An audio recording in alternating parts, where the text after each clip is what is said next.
Scientifique. Le Parc naturel régional, le réseau de diffusion scientifique et technologique, vous présente Parole de scientifique sur Radio Guyane. Bonjour à tous et bienvenue dans Parole de scientifique. Thomas Luglia, professeur de sciences physiques au lycée Gontran-Damas, et José Golitin, ingénieur CNES au Centre spatial guyanais, sont nos invités et nous parlent d'astronomie. Messieurs, bonjour. Bonjour. Alors José, tout d'abord, parlez-nous un petit peu des étoiles aujourd'hui. Les étoiles. Eh bien, sortons la nuit, levons les yeux. Avec un peu de chance, la Lune n'est pas dans le ciel, donc il n'y a pas de Lune. Donc le ciel est entouré et plein de petits points qui brillent. Ce sont les étoiles. D'accord, mais tout ce qui brille n'est pas forcément étoile. Nos fameuses planètes font partie du ciel. Elles réfléchissent la lumière du Soleil. Le Soleil est une étoile. Donc, ce Soleil, qui est proche de nous, par son analyse, va nous permettre de savoir un petit peu plus sur tous ces points lumineux qui sont très hauts dans le ciel et que l'on voit sur toute la voûte étoilée.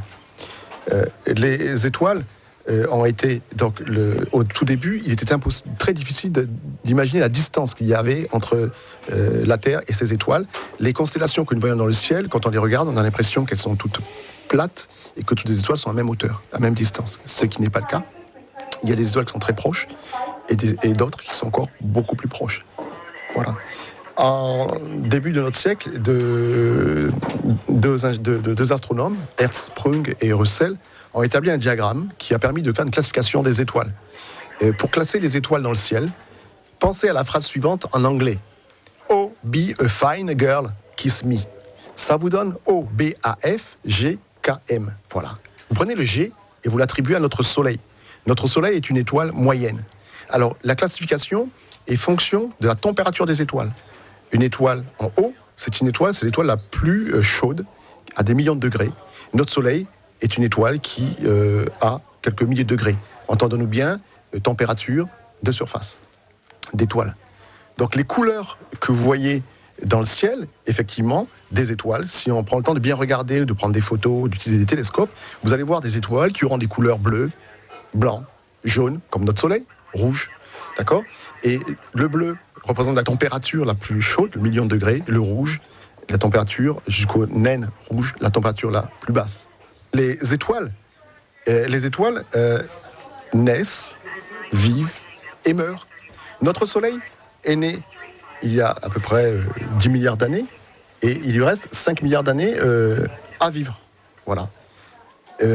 Un ensemble d'étoiles, les étoiles ne sont pas toutes seules, très souvent elles sont appairées, d'accord ?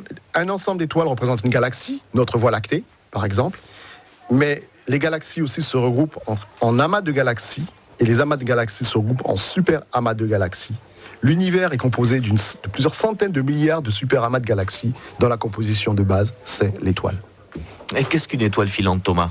Une étoile filante, c'est tout simplement un morceau de caillou, un rocher qui traverse notre ciel et qui s'échauffe à cause des frottements d'atmosphère. Et quand il est porté à plusieurs milliers de degrés, il émet de la lumière. Voilà. Merci beaucoup José, merci beaucoup Thomas. On vous retrouve demain pour parler de cosmologie. C'était Parole de scientifique, un programme réalisé en collaboration avec la délégation régionale à la recherche et à la technologie, la région Guyane, avec le concours des fonds européens.